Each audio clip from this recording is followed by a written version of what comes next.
आलास जिल्हा परिषद मतदारसंघातून धनाजीराव जगदाळे यांचे नाव चर्चेत। श्री क्षेत्र नृसिंहवाडीचे यशवंत सरपंच पुरस्कार प्राप्त माजी सरपंच ज्येष्ठ नेते धनाजीराव जगदाळे यांनी महायुतीतर्फे आलास जिल्हा परिषद मतदारसंघातून निवडणूक लढवण्याची मागणी सर्वत्र होत आहे। त्यांना या मतदारसंघाचा असणारा सखोल अनुभव व अभ्यासू राजकीय नेतृत्व म्हणून त्यांच्या नावाची चर्चा जोर धरत आहे।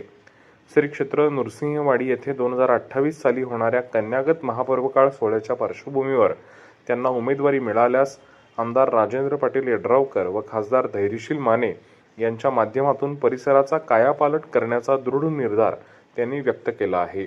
सद्यस्थितीत जगदाळे यांच्या तुलनेत सरस उमेदवारी कोणत्याच उमेदवाराची नसल्याने त्यांची दावेदारी भक्कम मानली जात आहे।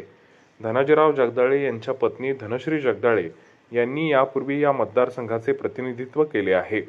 तत्कालीन निवडणुकीत स्वर्गीय शामराव पाटील यड्रावकर यांनी जगदाळे यांच्या पाठीशी उभे राहत मदत केली होती। यंदा हेच वर्तुळ पूर्ण होत असून आमदार यड्रावकर यांच्या मार्फत आलास जिल्हा परिषदेची निवडणूक लढवण्यासाठी धनाजीराव जगदाळे इच्छुक आहेत। यामुळे यड्रावकर जगदाळे अशी युती या मतदारसंघात निर्णायक ठरणार आहे। विद्यमान खासदार धैर्यशील माने यांच्या आलास जिल्हा परिषदेच्या निवडणुकीत धनाजीराव जगदाळे हे प्रबळ दावेदार असताना देखील त्यांनी माघारी घेतली होती।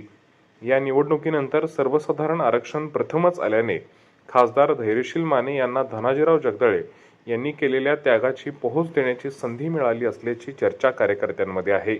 एकंदरीत आलास जिल्हा परिषद मतदारसंघातील राजकीय घडामोडींना वेग आला असून धनाजीराव जगदाळे हेच सक्षम नेतृत्व असल्याचे बोलले जात आहे। आमदार राजेंद्र पाटील यड्रावकर, खासदार धैर्यशील माने यांच्या भूमिकेकडे कार्यकर्त्यांचे लक्ष लागले असून उमेदवारी निश्चितीनंतर प्रचारास जोर येणार आहे।